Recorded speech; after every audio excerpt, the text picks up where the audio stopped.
What's up, everybody? Welcome to the pre-lock show for Thursday night football. It's Thursday, right? It's Thursday night football. We're on here. Green Bay and Detroit going at it, and gonna have a good time, man. Answer some questions, and we're gonna do all kinds of good stuff today. Thursday, we are. It's the Kyle Murray show. We were joined every Thursday by Kyle Murray, DFS, a valued member of the projections team here at RG. He's the guy behind the scenes. He runs all the numbers and all the formulas, and then those guys have a tough time with it. I see all the work that goes into it. I would not want to do it, but they do a good job. Kyle, how you doing, man? Yeah, I'm doing good. A little bit more extra work here for tonight's projections with some of the injury stuff on both sides of the team. Not necessarily just like the key positional players, but just guys across the board. So that's impacting some projection stuff and some guys returning from a couple of game absences. So having to kind of adjust to maybe potential limitations on those roles or whatnot, which I'm sure we'll talk about as we go. But yeah, I'm looking forward to this one. I think it's going to be probably one of the more competitive Thursday night games that we've had on the year. I know the week one Lions game was, but yeah, I think two divisional teams going up against each other. I think it's going to be a good one. Yeah, I agree, man. I'm looking forward to it. Detroit always seems to have some entertaining games, and so it should be fun. Yeah. If you're looking at this right now, guys, in the YouTube chat, go ahead and hit the like button. Whatever, all that stuff helps. All that little stuff helps. Again, we are a show for you guys. Like, I don't want to just regurgitate the same stuff that we've been hearing and seeing all day long. So I want to answer your questions. So get all the questions, whatever, anything you might want to throw out there, get it in one of the chats, either Discord if you're paying attention there, or the YouTube chat, whatever. Get it in there, man. We're gonna answer. I guarantee I'll get to it. We got nothing but time here. We got 33 minutes before this thing locks up, and that's when we're gonna jump out of here. So we got all that stuff going on now. Benefit of this show, pre-lock, we get to look at some inactive news. So that's what we'll take a glance at right now and see if anything jumps off the charts. Detroit's came in.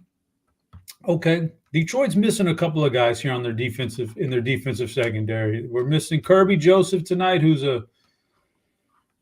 he gets some snaps when he's healthy. He gets some snaps. He's a pretty decent run stopping safety. So you got that going for you. And Emmanuel Mosley is not ready to play yet. I don't think he's played a snap all year long, but that's a cornerback for you that could have been out there and helping. Now they've gotten some good contributions from some rookies this year in that secondary, and the secondary's held up.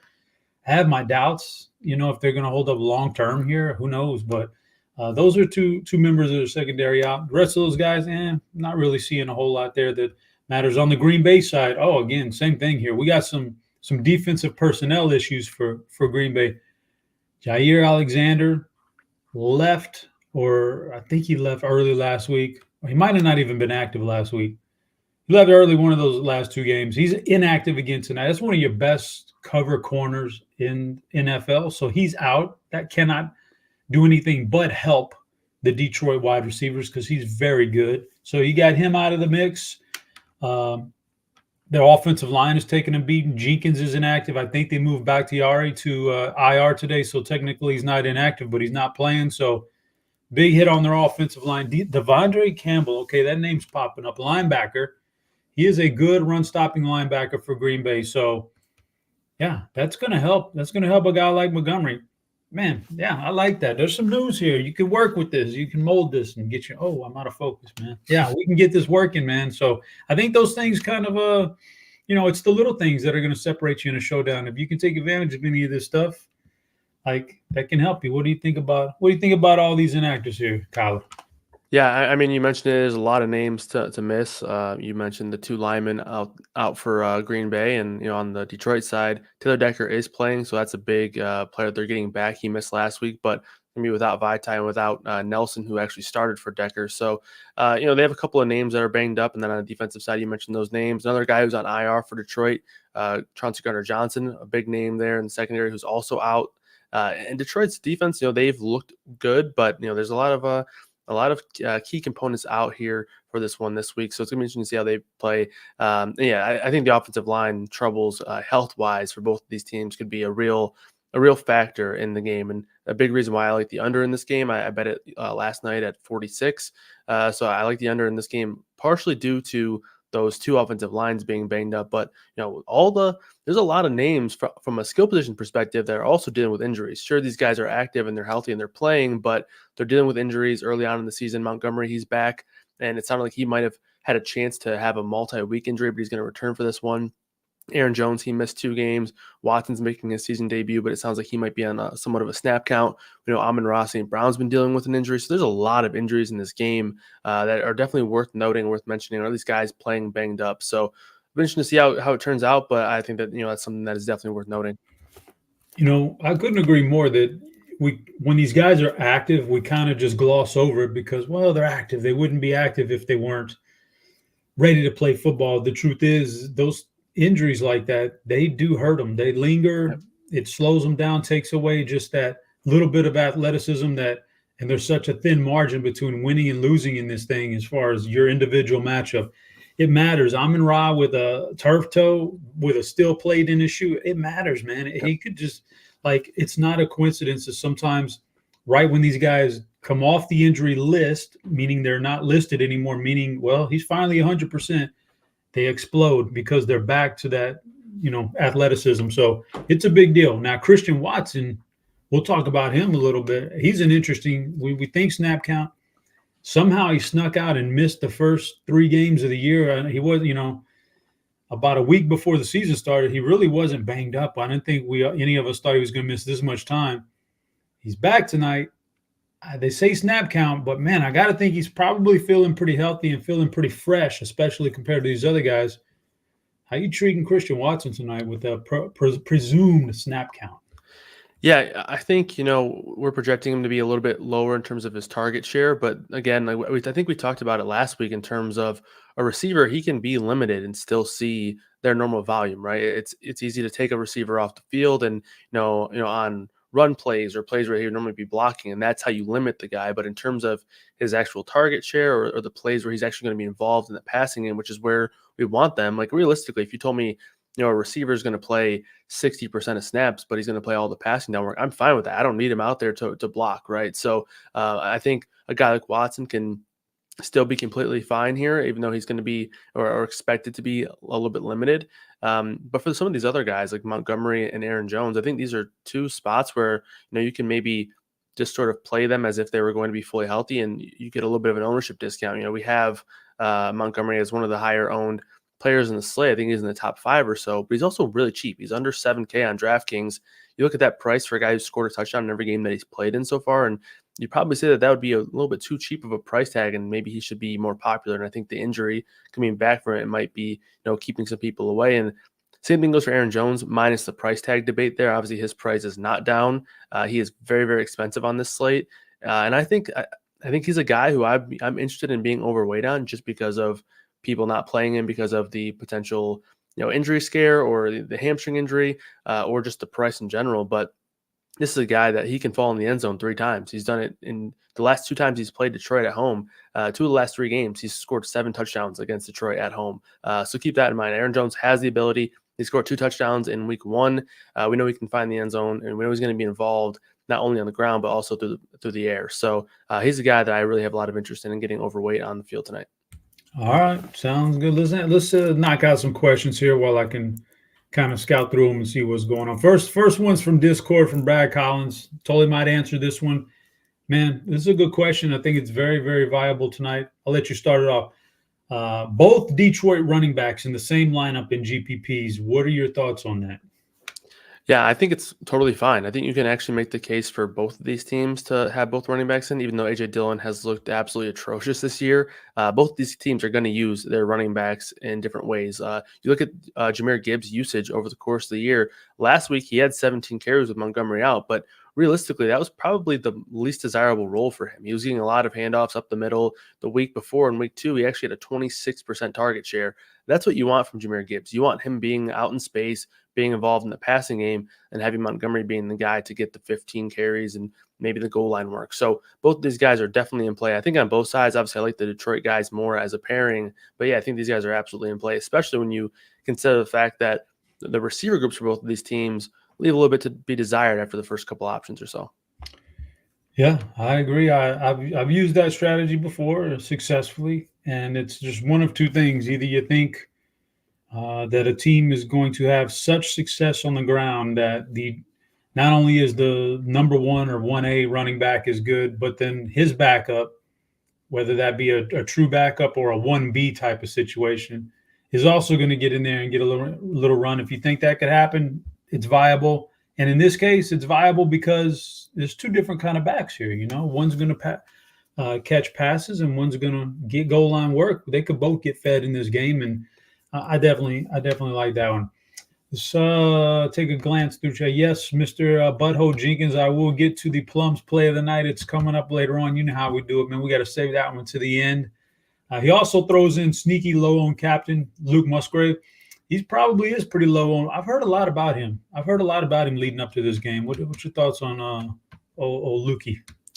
Yeah, I think Musgrave's pretty interesting. I'm more so curious to see what his role looks like now that these guys are returning, right? You're getting a potentially maybe slightly limited or maybe even a full complement of Christian Watson back, who I think we all kind of expected to be the number 1 passing option. And then Aaron Jones, who should probably be their number 2 passing option in this offense, despite being a running back. Musgrave playing a lot, though, 85% of snaps on the year, 15% of targets on the year, 18% of targets last week. He had 8 targets last week. So if that remains and that continues with these guys returning, I think is a really strong option. I think he's going to be a guy with some value going forward, but I do have a little bit of concern with that maybe changing here with Jones and Watson returning. Yeah. Mr. Gerg says, is there a single player price below the kickers on DK that's viable? Man, is it viable? Yeah, there's a couple guys like a maybe Marvin Jones Jr., not a very high projection, but is he viable on a showdown? Sure. The defenses are probably viable. Anything below a kicker for you that's viable for you on DK? Yeah, I think this is like the first slate where there isn't somebody, that's sub 2K. That's a pretty interesting play in a while. And I think, a lot of these guys, we don't have anybody below 2K that has anything higher than like a 2-point projection. And a lot of these guys do have some serious question marks.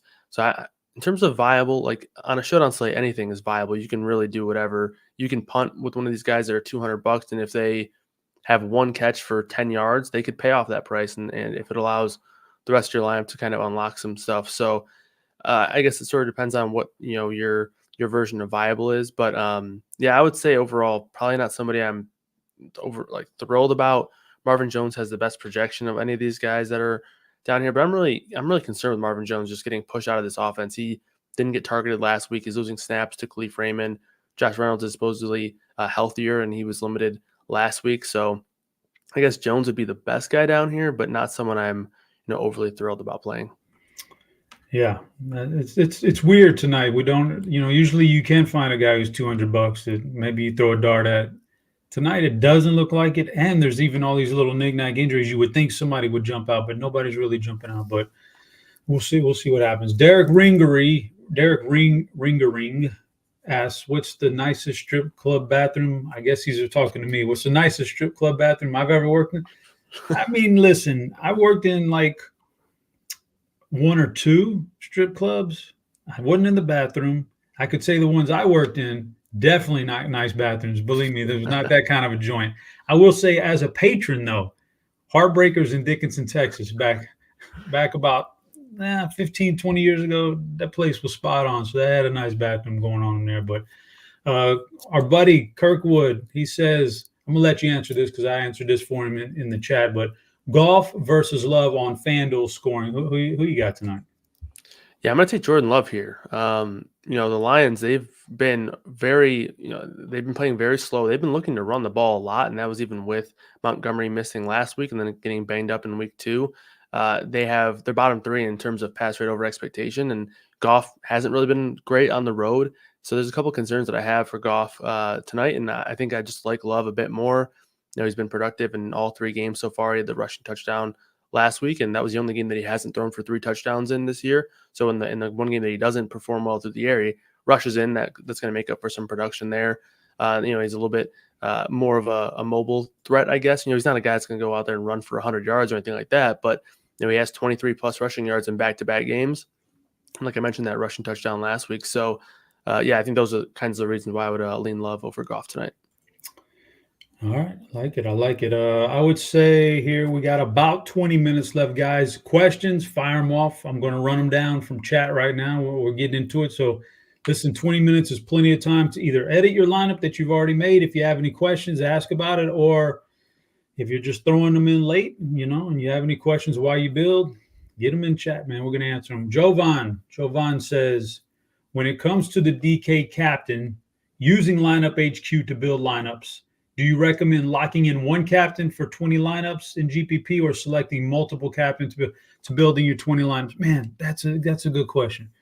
It just depends. Like if you're just going to lock in one guy in your captain, that's, it's a risk. It's pretty risky. If you're okay with losing your 20 lineups, if that goes sour, then that's fine. I would kind of like to spread it around a little bit. You can assign a percentage to the captain spot, give me 20% of these 5 different players or what have you. You could do it like that. Or if you've got 4 or 5 guys already in your head, push the lock button on a guy for like 5 lineups. Let those lineups run. You'll get a diverse selection of players with that one captain. Then come back for 5 more lineups with another captain locked in. You'll get a diverse selection with that guy. And then at the end, you've got 20 lineups total, and you just combine them and export them all to DK. So I don't know what your thoughts are. You a one captain kind of guy in 20 lineups, or you want to spread it around a little bit? Yeah, I definitely prefer to spread it around. I don't think in a showdown slate this year yet I've locked somebody in a 20 lineup or in however many lineups build so far outside of obviously single entry stuff. But yeah, it just all depends on your level of risk tolerance, right? Like if you play one player in the captain, like he could have a really good game, but if he's not the best option, you're probably gonna have a tough time catching up. So that's why I would tend to recommend to spread out your exposure a little bit. But if you're really confident on a guy and you really want to be over the field on one guy, then I wouldn't say you should shy away from that. But I think you just want to know kind of your level of risk you're willing to take on. Yeah, Jake asks, he's got a little, looks like a 2 for 2 for you. Jordan Love and Josh Reynolds, or Aaron Jones and Khalif Raymond? I'll take the first one, Love and Reynolds there. I like Love quite a bit tonight, and I think Reynolds is one of the better plays that aren't too expensive on the slate. So I'll go with that side.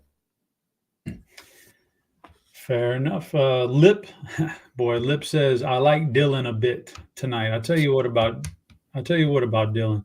Running backs are real weird, man. There's no like exact time you can, pinpoint. Like running backs typically fade after so many years. Like everybody's so different at the running back. Some guys, Emmitt Smith could go for 15 years, man, and still be pretty good. Some guys are like 3 years into the league and they're just cooked after like their 3rd season, because it's just the way it is now.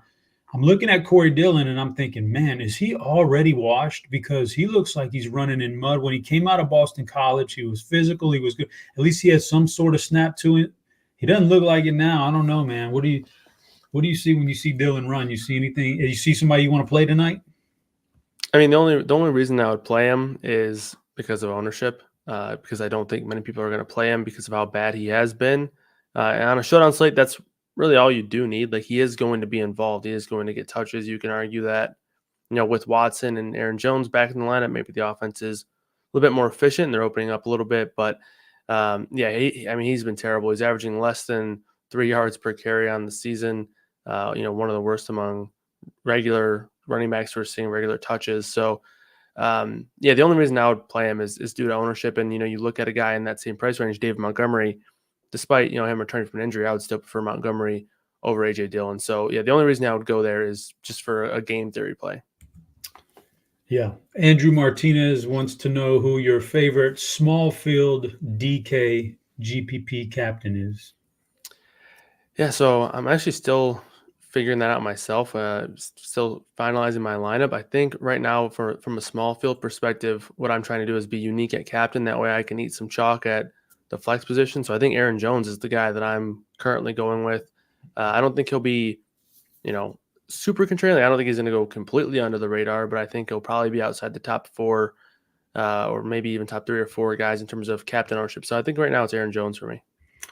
Yeah, small field is just way different than that big monster where you're competing against 100,000 other showdown lineups. So small field, you can do some different things there. You can go kind of chalky at captain and just get different down the road in a flex, or you can go.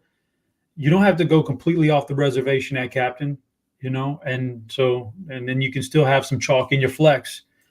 I kind of tend to agree. Like an Aaron Jones, man, I'm wondering about the Montgomery injury. Is he really going to be like totally 100%? But I wouldn't mind him at 20 to 25% in that captain spot if things work out well for him. So you have some options there. But yeah, uh, I agree with the Aaron Jones call. Let me see. I want you to talk lip off of, and I don't even know how he gets to this one, man. I mean, it could happen, but 100% Marvin Jones and captain, there's no way you could do that, right? Watch him go out and catch his two touchdowns this year will be tonight. Yeah, I mean, if you do that, Lip, I think you need to be ready to burn a lot of money. Marvin Jones, he has seen declines in route participation and targets in every single game so far this year, and I think that there's a real concern to think that he might just get booted out of the rotation in general. We saw Antoine Green get a couple snaps last week. Cleve Raymond came on last week and made some big plays. I would be worried that Marvin Jones gets targeted zero. I think he's better. I think he's more likely to be targeted 0 times than he is to be targeted 3. So that's kind of where I'm at with Marvin Jones right now. So I get the price tag. He needs 1 catch, and I guess he has a big body who can maybe pay off there in the red zone. But yeah, right now it's just I think it's really hard to play him, and I think at this rate he's going to be one of the more recognizable names down there in the cheap range. So I would prefer to just let people play him while I fade it. Yeah, Jean Sebastian Roy.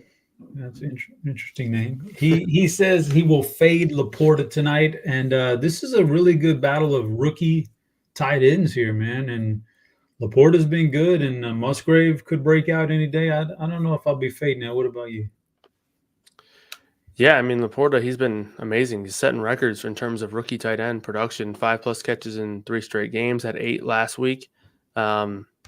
So yeah, I think he's super interesting. I still don't think that a ton of people are going to want to play him just because he is a tight end and he's fairly expensive. So yeah, I don't mind him at all. I think he's a pretty strong tournament play. OS says he wants to know your favorite FanDuel specific play. You got any 1 or 2 favorite plays just like standing out for you on FanDuel?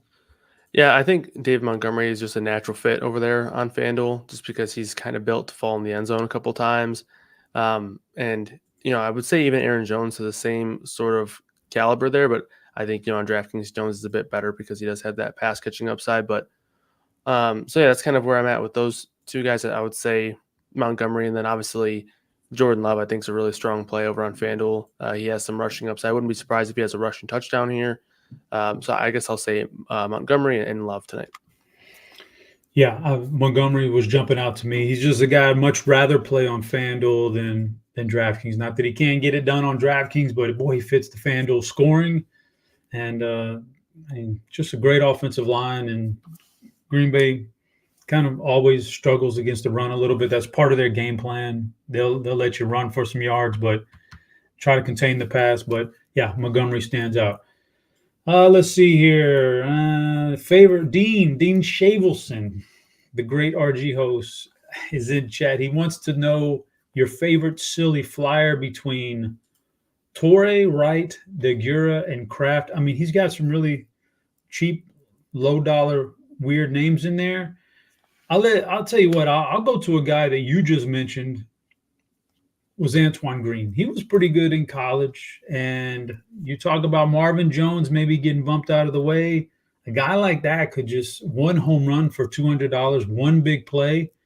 I think that's a hell of a flyer. Like I'm not huge on the backup tight ends, and I'd rather go with a guy who can catch a really one long play in his 10 snaps and he gets you there, as opposed to some backup tight ends. But what do you think about silly flyers on DK? What do you think about those guys?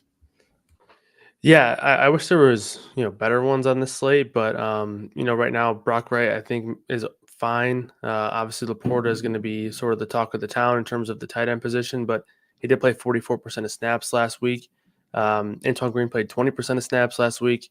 He didn't see a ton of work in terms of his, overall offensive involvement there, but if he's going to be on the field, he could have a chance to make a couple of big plays. So I guess I would lean right now. I guess I would lean either Wright or DeGuara, just because DeGuara is so cheap and to where he's at a point where it takes one or two catches for him to sort of pay off there. Toure, I think he would probably be my favorite from a talent perspective, but I'm worried about his role.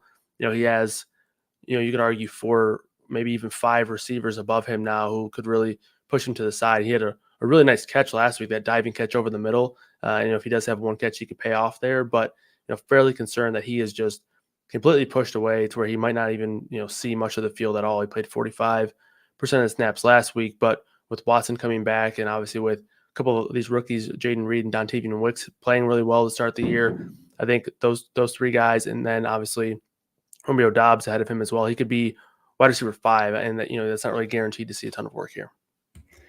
All right. T from LOCs, any prize picks, locks tonight? I wouldn't say locks earlier, though. I did get David Montgomery as a part of a 5-teamer. David Montgomery over, I think it was 51.5 rushing yards. I kind of like that one. Have you taken a look at prize picks tonight? I didn't look at any prize pick specific lines lately, but in terms of, I do have a few props that I can easily check and see if they, line up. Aaron Jones is at 17.5 receiving yards. I bet that at 15.5 earlier today. I like the over on that there. I think he's going to be more involved in the passing game there as they potentially, need him as a weapon on the outside, but also maybe, try to take it easy on him with his groundwork there with the leg. So I would say that's probably my favorite play tonight. All right. What's your thoughts on Reed as a captain on DK? Yeah, I think Reed's interesting because there's a world where he just slots in there as the wide receiver 3 and plays similar amount of reps as he has been. And if that's the case, we're probably too low on him as just from like a public perspective. The price is more than fine, sub 6K on DraftKings. So I think he's fine. The one thing I do worry about as a captain play, though, is just his upside. You probably need him to rack up 5 or 6 catches and maybe find the end zone for him to be a really ideal captain play, just because I do think there's going to be a couple of guys even in that range that might compete with him, guys like Montgomery and Reynolds. So, I think he's interesting play, but I don't know if I love it in the captain spot. Yeah, Ryan asked both defenses and one quarterback in a lineup tonight. I would say, I don't know about the quarterbacks are always good. Both defenses in a lineup. I actually did a lineup earlier.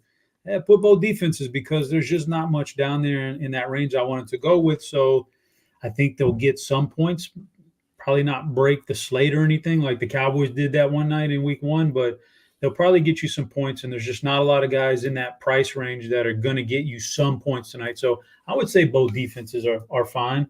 Now, what do you think about both defenses? Would you do that tonight?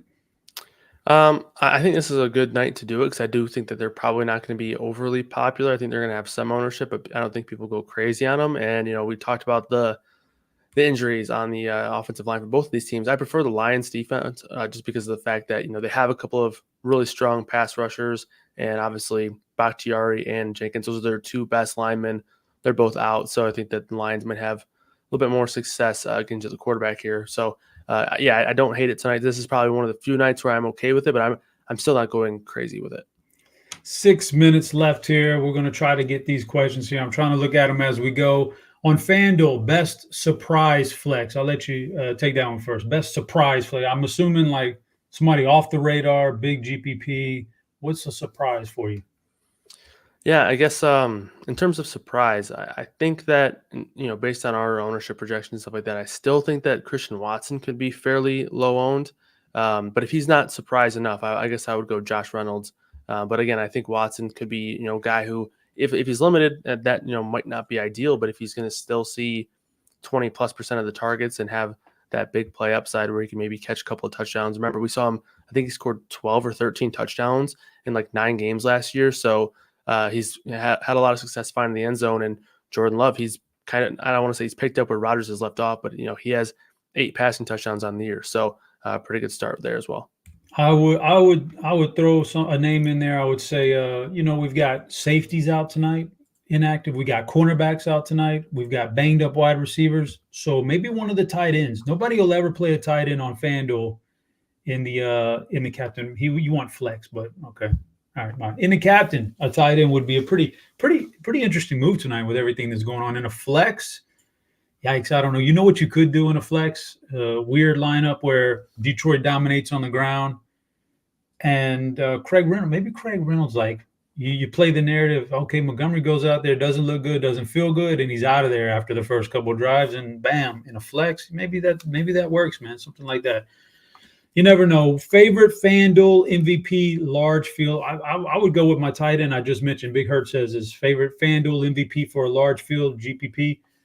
I would say a tight end. Nobody ever plays him over there. You got an MVP in a large field. You take a stab at.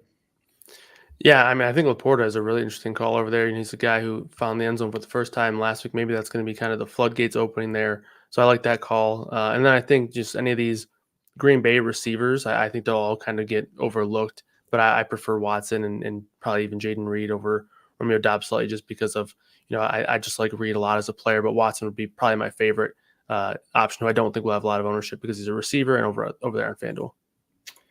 On FanDuel, would you fade Jordan Love in Aaron Jones MVP lineups? That's an interesting question of lineup construction on FanDuel, where it's just way different.